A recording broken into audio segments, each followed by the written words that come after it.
लेकिन जानते हो, इस कलयुग में कोई भक्ति करने चलता है, किसी के हृदय में भगवान है, कोई पूजा पाठ करने चलता है। तो देखिए, कलयुग में कई प्रकार के भक्त होते हैं। कुछ भक्त होते हैं, कुछ अभक्त होते हैं।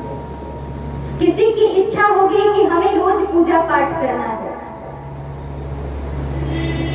तो गांव में कुछ लोग ऐसे होते हैं, कहेंगे अरे ये सब क्या है, नौटंकी है, घोसला है।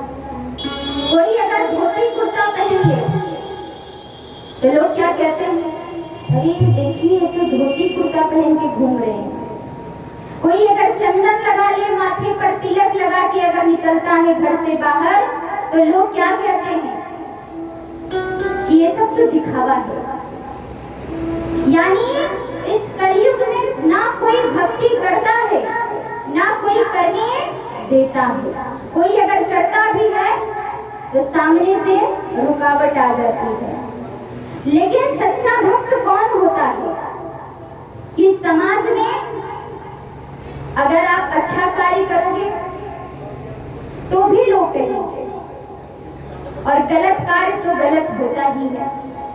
तो कितने ऐसे हैं कि अच्छा कार्य अगर करने के लिए आप धर्म के रास्ते पर चलोगे तब भी रुकावट बन के लोग, यानी इस संसार में कुछ मानव ऐसे होते हैं कि उनका स्वभाव होता है तर्क करना। लेकिन सच्चा वही भक्त है जो परमात्मा पर ध्यान दे, इस संसार के ऊपर नहीं। जिसको जो कहना है कहने दो। अगर हमारी इच्छा है तो हमें भक्ति के रास्ते पर जाना चाहिए। अगर सच्ची भक्ति है तो हमारे माथे पर चंदन होना चाहिए।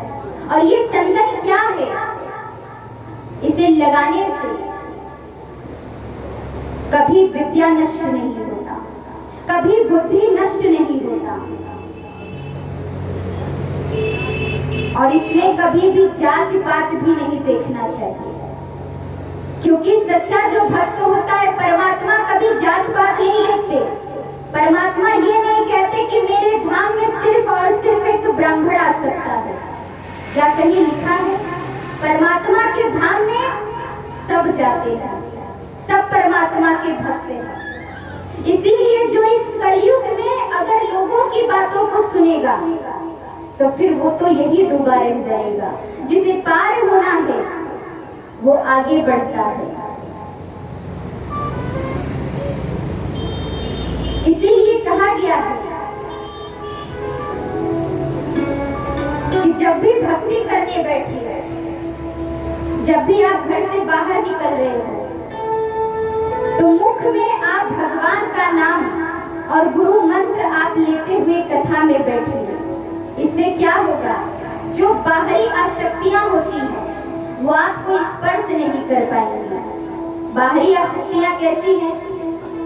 जैसे आप कथा में बैठे हो, भगवान का नाम ले रहे हो, तो ये जो लोग बाहर के होते हैं तर्क करने वाले, वो आपके कान में आवाज डालते रहेंगे। कथा को कैसे सुनना चाहिए? एक भक्त हुआ, गुरुजी कथा श्रवण करा रहे थे, तो बहुत सारे भक्त बैठकर कथा श्रवण कर रहे थे।